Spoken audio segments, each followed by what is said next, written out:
네, 소개 감사드립니다. 제가 오늘 말씀드릴 마지막 토픽은 이미 확정이 돼버렸기 때문에 좀 맥이 빠지긴 합니다만은 지금 가장 관심이 있고 언론이나 이런 부분에서 다들 내용을 알고 계실 것 같아서 실손보험 청구 간소화에 따른 저희 의료계의 대책이 뭐가 있을지 잠시 짚어보도록 하겠습니다. 실손보험 청구 간소화법이 무엇인지, 그다음에 어떻게 추진이 됐는지, 지금 현재 문제는 무엇이고, 이미 확정이 된 이 법에 대해서 우리가 뭘 할 수 있는지에 대해서 한번 상의드리겠습니다. 잘 아시는 것처럼 지난 10월 6일 날 국회 본회의를 통과한 실손보험 청구 간소화법, 일명 실손보험 청구 간소화법이고 보험업법 일부 개정 법률안이 본 국회에 회의를 통과하였습니다. 여러 언론을 통해서 많이 알려지고 있긴 한데 이 내용은 이제 뒤에 다시 나오겠지만 1년의 예우 기간을 두고 내년 10월부터 시행될 예정이고 작은 규모의 의원이나 약국에서는 2년의 예우 기간을 둔다고 되어 있습니다.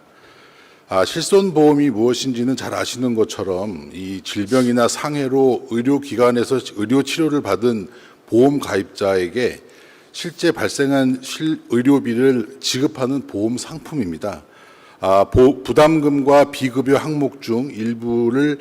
보험 한도 내에서 자기 부담금을 제외하고 나머지를 보상해 주는 상품으로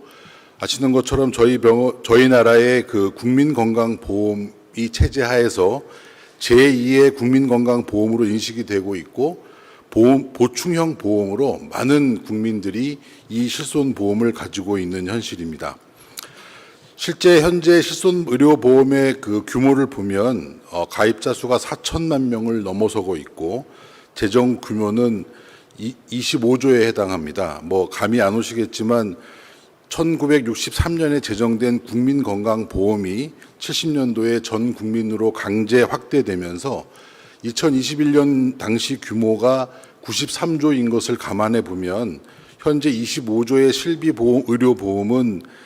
국민보험의 4분의 1 정도에 해당하는 그런 경제적 규모를 갖고 있고 실비보험이 실제 널리 퍼지게 된 최근 10년을 놓고 보면 이런 속도로 간다면 이런 실비보험에 대한 규모는 저희 전체 국민건강보험의 반 이상으로 확대될 가능성이 많다. 그만큼 많이 보편화되어 있는 의료보험 상품입니다. 현재 실비보험에 대한 청구는 아시는 것처럼 그 의료 혜택을 받은 보험 가입자가 의료기관에 와서 진단서나 세부 내역서 같은 서류를 청구하게 되고 그 서류를 받아서 팩스나 사진이나 여러 방법으로 보험사에 보내고 보험사에서 심사를 받아서 이제 아까 말씀드린 자기 부담금을 뺀 어느 일정한 부분을 보상받는 그런 방식으로 되어 있기 때문에 실제적으로 10,000원 이하의 외래 진료비 같은 소액 치료비 같은 경우에는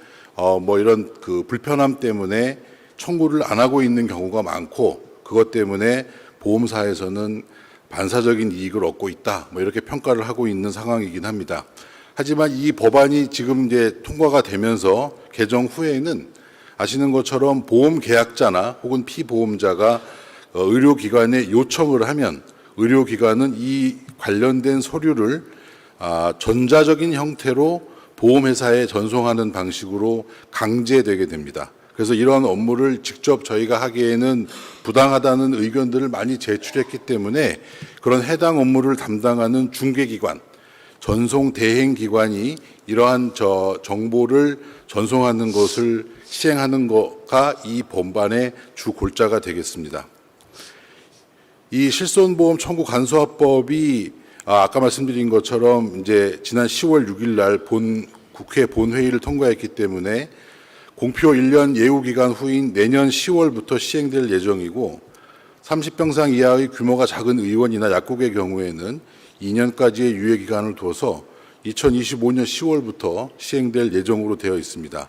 아까 말씀드렸던 중개기관, 이런 그 자료를 전송을 담당하는 중개기관이 아직까지는 미확정으로 되어 있기 때문에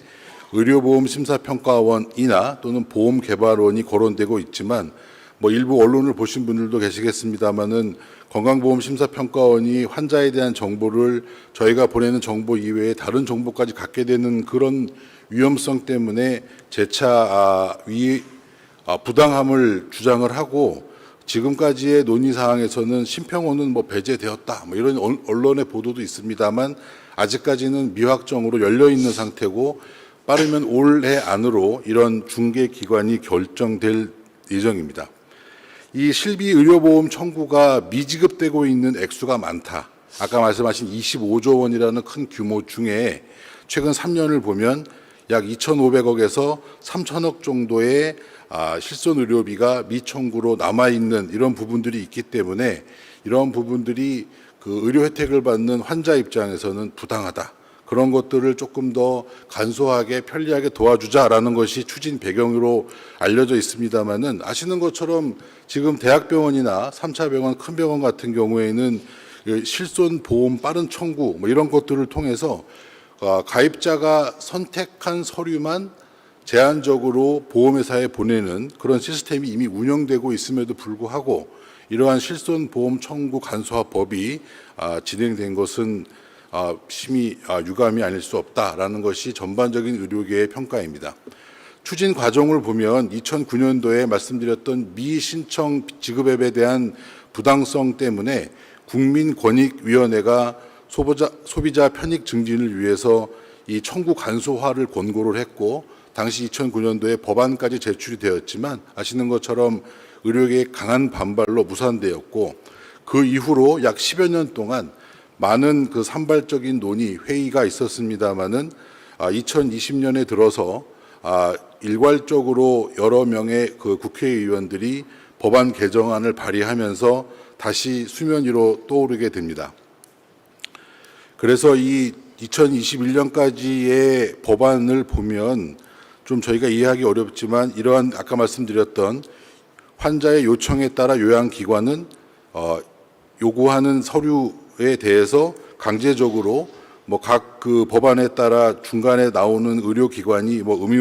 금융위원회가 될지 금감원이 될지 뭐 심평원이 될지 뭐 좀 차이는 있습니다만, 뭐 며칠 내로 전자적 형태로 전송해야 한다라는 법이 발의가 되었습니다. 하지만 2021년 9월 달에도 이러한 법안들이 제시가 되면서 이미 수변 위로 또 올라왔을 때도 역시 의료계는 뭐 강한 여러 루트를 통해서 반대 의사를 표명을 했고, 당시 국회 정무위원회에서는 제1소위원회에서 부결되었고, 앞으로도 계속 보완에 대해서 추가적인 논의가 필요하다라는 결론을 내리고 넘어갔었고요. 당시에 우리 의사협회나 이런 부분에 있어서는 이런 과정을 추진하는 데 필요한 비용 부담 같은 것들에 대한 그 결과가 선행이 되어야 되고, 이러한 부분들이 결국은 보험회사의 비용 절감이나 이런 부분으로 민간 보험회사가 부담해야 될 비용들에 대해서 결국 돌고 돌아 나중에는 의료 소비자가 의료 보험료 인상을 통해서 더 올라갈 것이라는 그런 의견으로 이제 반대를 했었습니다. 하지만 이제 정권이 바뀌면서 새 정부의 대선 공약으로 이 내용이 들어가게 됩니다. 그래서 가장 마지막으로 그 배모 의원이 2025년 5월 달에 비슷한 내용의 이 법안 개정안을 발의하면서 다시 한번 논의가 시작되었고요. 그때 6월, 7월 저희 개원의 협의회나 대한의사협회에서는 또 역시 같은 내용으로 이러한 그 간소화 법안에 대한 부당성과 문제점에 대해서 제기를 하고 반대 의사를 강하게 뱉었습니다. 아시는 것처럼 최근 초까지는 그 이모 정당 대표의 문제 때문에 논의가 계속 지연되고 안 될 거라고 이렇게 어느 정도는 안심을 하고 있던 상황이었는데,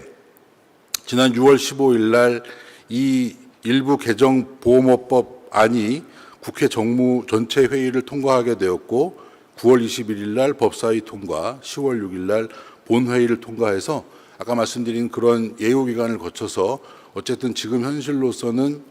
확정된 법으로 알고 계시면 좋겠습니다.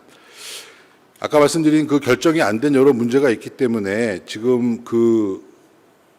현재 정부 내에 있는 디지털 플랫폼 정부위원회 디플정이라고 들어보셨겠지만 이 단체에서 정부와 그다음에 금감원, 의료계, 보험협회 이런 데를 다 모아서 이 중개기관 지정 같은 세부적인 시행령을 결정하기 위해서 논의가 진행될 예정이라고 나오고 있는데 실제 언론이나 보도되는 걸 보면 벌써 10월 27일 날 이런 과정들을 관리할 레몬 헬스케어 또는 한국 스마트 헬스케어 협회 같은 것들이 이런 실손보험 지급 청구 간소화 시스템을 구축하는 기관으로 선정이 되었다고 나오고 있고 며칠 전에는 저희가 빠진 금감위, 금융감독원, 개인사업, 손해보험협회 등과 함께 실손보험 청구 전산화 TF 킥오프 모임이 시행되었다고 언론에 보도가 되었습니다. 그래서 물론 큰 내용이 결정된 건 아니지만 이날 회의에서도 결국은 의료계를 놓고 갈 수는 없기 때문에 의료보험공동위원회를 구성하는 것이 필요하다라는 의결 사항으로 킥오프 회의는 마쳤다고 되어 있긴 한데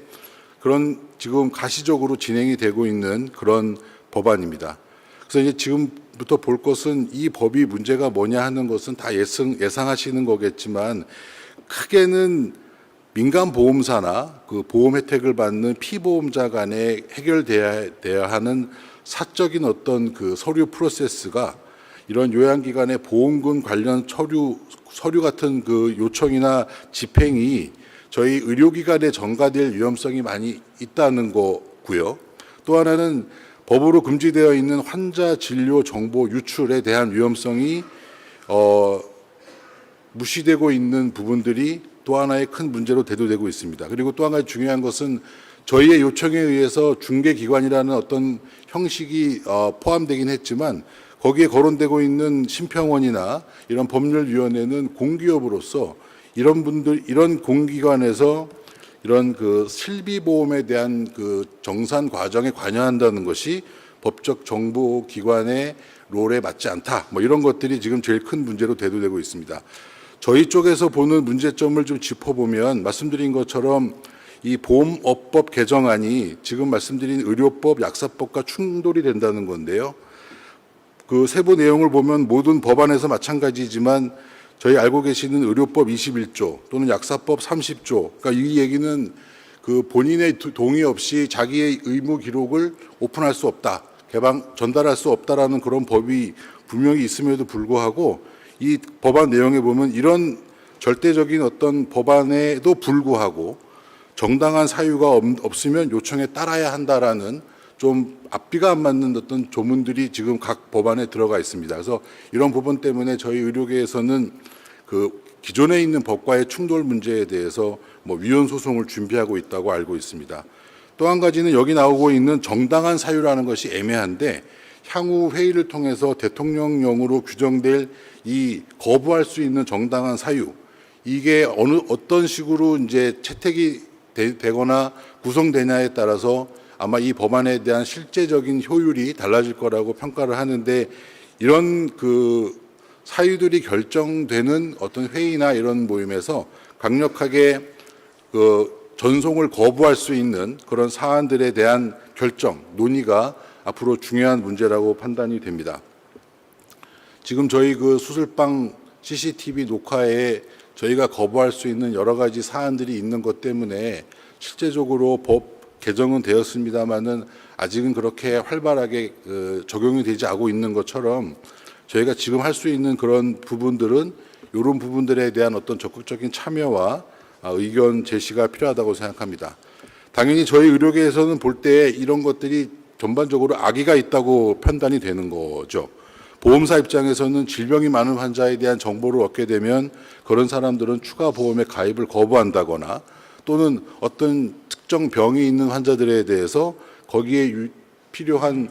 특정 보험을 가입을 유도하는 그런 것의 판단 기준으로 사용될 여지가 많다라는 걱정이 있고요. 이런 전산에 대한 정보를 받아서 개별 환자의 어떤 특성을 특정화하게 된다면 향후 그 환자의 보험료 인상 부분이나 이런 부분에 있어서 반영될 가능성이 농후하고 그렇다면 이거는 전체적인 의료 비용의 증가로 연결될 거기 때문에 역시 위험하다 라고 이제 문제점을 제시합니다. 또 한 가지는 아까 말씀드린 그 개개인의 의료 정보를 법의 금지에도 불구하고 전송을 해야 되는 그런 부분들이 제일 큰 문제로 대두될 수 있고, 이러한 것들이 중개 기간을 거칠 수밖에 없기 때문에 아무리 법적으로 그 과정이 지나가면은 자동 폐쇄가 되고 지워져야 된다라고 명시가 되어 있고, 그 자료를 불법 이용했을 때는 뭐 어떻게 처벌한다는 조항이 있음에도 불구하고 이러한 자료들이 대량으로 집적될 가능성이 농후하다라는 게 이제 저희의 걱정 포인트입니다. 아까 또 반복됩니다마는 중개기관으로 거론되는 심평원이나 보험개발원의 업무가 현재 있는 그 각 기관의 업무 법에 벗어난다. 그것 때문에 이제 아까 말씀드린 그런 그 보완 항목이 있음에도 불구하고 이러한 부분에 대해서 역시 저희 의료계에서는 위헌 소송을 진행할 예정이라고 합니다. 그리고 또 하나 걱정은 이제 개원이 원장님들도 마찬가지겠습니다만은 비급여 의료 행위나 의료 결과의 정보를 포함한 진료 정보들이 계속 그 보험회사로 넘어갈 거기 때문에 지금 저희가 걱정하고 있는 일방적인 지급 거절이나 평가에 대한 부분들이 더 늘어날 걸로 예상할 수 있고, 이러한 것들이 혹여 과잉 치료나 일부 몇몇 의료인에 국한될 얘기지만 유도 진료가 의심될 경우에는 직접 보험회사에서 개개인의 어떤 의원이나 의사들을 소송할 수 있는, 그래서 소송 사건 수가 늘어날 거라는 어떤 그런 걱정. 최종적으로는 실제 진료를 받는 의료 그 환자군과 의사 간의 불신이 조장될 가능성이 많다는 게 이제 저희의 큰 걱정입니다. 보험계는 제가 드릴 말씀은 아닙니다만 간단하게 정리해 보면 작년 같은 경우에도 보험 손해율이 130%라고 주장을 하는데, 이러한 법에 더불어 소액 실비 보험에 대한 청구도 늘어나게 되면 당연히 아까 말씀드렸던 그 3천억 이상 되는 그런 미지급 실비액이 이제 보험회사 쪽으로 많이 더 많이 지불될 가능성이 있는데, 그럼에도 불구하고 왜 보험회사는 이러한 법안을 환영하는가? 그다음에 지금 결정된 것 중에 이러한 준비 과정에 필요한 전산 시스템 구축이나 운영에 들어가는 업무는 당연히 그 보험회사 측에서 부담하는 걸로 결정이 됐는데, 그런 추가적인 비용 발생에 대한 부분을 감안하고 왜 찬성하는가? 그래서 지금 현재로서 보험회사에서는 종이로 들어오는 여러 정보의 그 의료 정보를 다시 디지털로 바꾸고 보관하고 업로드하는 그런 과정에 상당한 비용을 쓰고 있는 걸로 알고 있기 때문에, 이러한 것들이 초기 비용은 들어가더라도 법적으로 시스템화가 되면 결론적으로는 보험회사의 이런 행정 비용이 감소한다는 겁니다. 그래서 이런 서류 전산화에 따른 기존 행정 비용에 대한 감소 효과를 기대하고, 그다음에 아까 말씀드렸던 저희는 우려라고 표현을 했지만 실제적으로 이러한 추가적인 비용에 대해서도 결국은 개개별의 개인들에게 보험료 갱신에 있어서 비용을 더 바꿀 수 있는 여지가 많이 있기 때문에 보험계에서는 그렇게 크게 미치는 장사는 아니다라고 평가를 하는 것 같고요. 또 한 가지가 단기간에 엄청난 양의 데이터가 누적됨으로 해서 그 데이터를 갖고 보험위에서 할 수 있는 상상할 수 있는 그런 여러 작업들이 있을 거라고 예상을 합니다. 그래서 저희 의료계는 법안 통과 후에 아까 말씀드린 것처럼 대통령으로 규정되고 있는 그런 정보 대행 기관 결정에 있어서 여러 가지 위험 요소나 어떤 법적인 불일치에 따른 그런 부분들을 주장을 하고 있고, 말씀드린 것처럼 심평원이 배제됐다는 언론 보도는 있습니다만 아직은 결정된 게 아니라는 부분이 있고요. 보험금 청구 방식에 있어서도 이렇게 전자적으로 무조건 의견을 받아들여서 전송을 해야 되는 그런 부분과, 또는 지금 하고 있는 기존의 어떤 방식을 선택할 수 있는 그런 인프라에 대한 선택할 수 있는 방법을 조금 더 오픈할 수 있는 것도 요구를 하고 있고, 요양기관에 지금 예상되는 지급 지연이나 또는 미지급에 대한 환자의 민원 같은 경우에도 어떤 식으로 이거를 방지할 수 있는지에 대한 구체적인 방안이 지금 바뀌는 법안에 수용될 것을 요구하고 있습니다. 그래서 어떤 언론에서는 모 의협의 고위층의 말을 인용해서 이게 그렇게 반영이 안 되거나 그러면 서류 전송하는 어떤 이런 전산적인 작업에 전체적인 보이콧을 유도할 수도 있다. 뭐 이렇게 언급을 하고 있는 걸로 알고 있습니다. 저까지 저희가 이제 고려할 것은 아까 처음에 말씀드린 것처럼 이런 법이 있지 않을 때부터 저희가 이런 환자의 편의를 위해서 일부 병원이지만 환자의 요청에 따른 선택된 자료만 보험회사로 보내고 있고 이미 그런 방식을 통해서 간편화에 대한 과정들이 진행되고 있기 때문에 그런 부분에 대한 것을 좀 더 확대하는 방향으로도 제안을 할 수 있을 것 같고요. 마지막으로는 저희가 이제 조금 이제 더 스스로 노력해야 될 부분은 일부 의료기관, 일부 의료인에 해당되겠지만 그런 그 약간이 아닙니다. 그 비양심적인 혹은 약간 현실에 맞지 않는 어떤 부분에 대한 과잉 이런 부분에 대한 것은 스스로 자정 노력이 필요하고 거기에 대한 자구책을 마련하는 것이 필요하다고 생각합니다. 또한 전 발표에서도 나왔지만 여러 진료나 질환별 혹은 치료 방법에 대한 정확한 진료 지침서, 치료 지침서가 제안이 되고 거기에 적극적으로 동참하는 그런 모습들로 자정하는 모습이 보여진다면 사실은 이러한 법들이 뭐 시행된다고 해서 그렇게 크게 또 어려워질 것은 아니라고 스스로 결론을 내리는 바입니다. 감사합니다.